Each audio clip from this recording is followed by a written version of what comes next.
Now, punta naman tayo sa EPS. Ano nga ba ang EPS?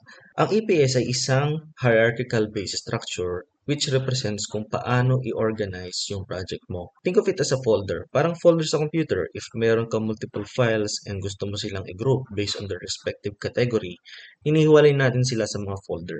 So, same concept dito sa EPS. So, how to set up an EPS? Just like OBS, ang EPS ay meron ding ID and name.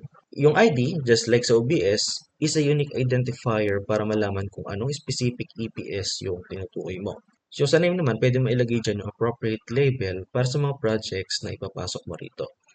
Now, to modify this EPS, pwedeng dito mo na siya i-rename sa table view. So halimbawa, palitan ko to ng Land Development Corp. Then sa ID, palitan ko to ng LD1.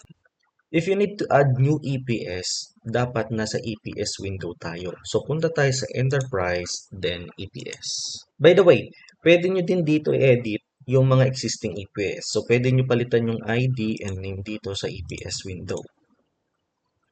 If magdadagdag tayo ng bago, let's click Add. Then, let's rename this, for example, to Road Projects.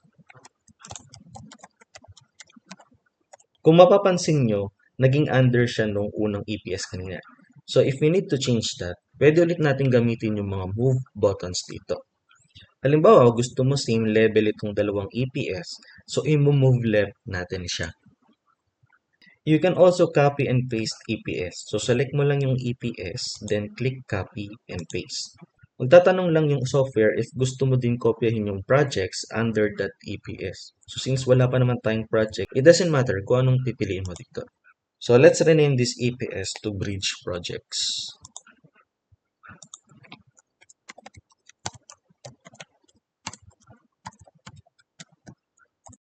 Now, gusto ko under yung Bridge Projects and Road Projects sa Land Dev Corp. So, let's just use these move buttons to modify the hierarchy.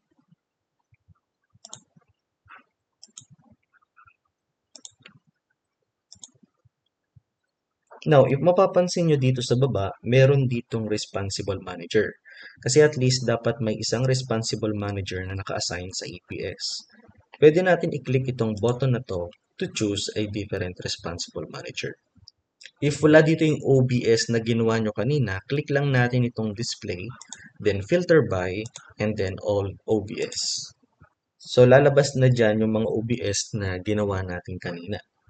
Now, pwede din natin i-view yung EPS in a chart view, just like what we did in OBS.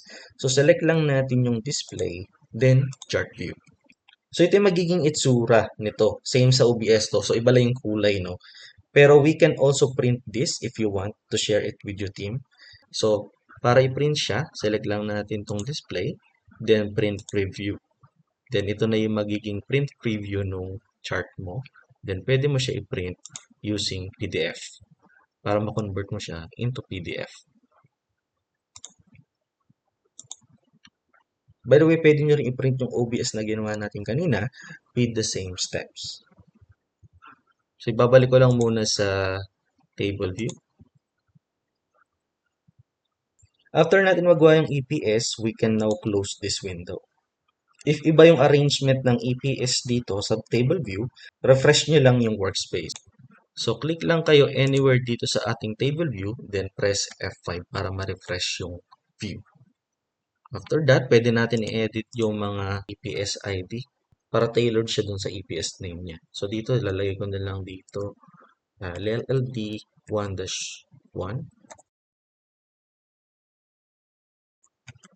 1-2.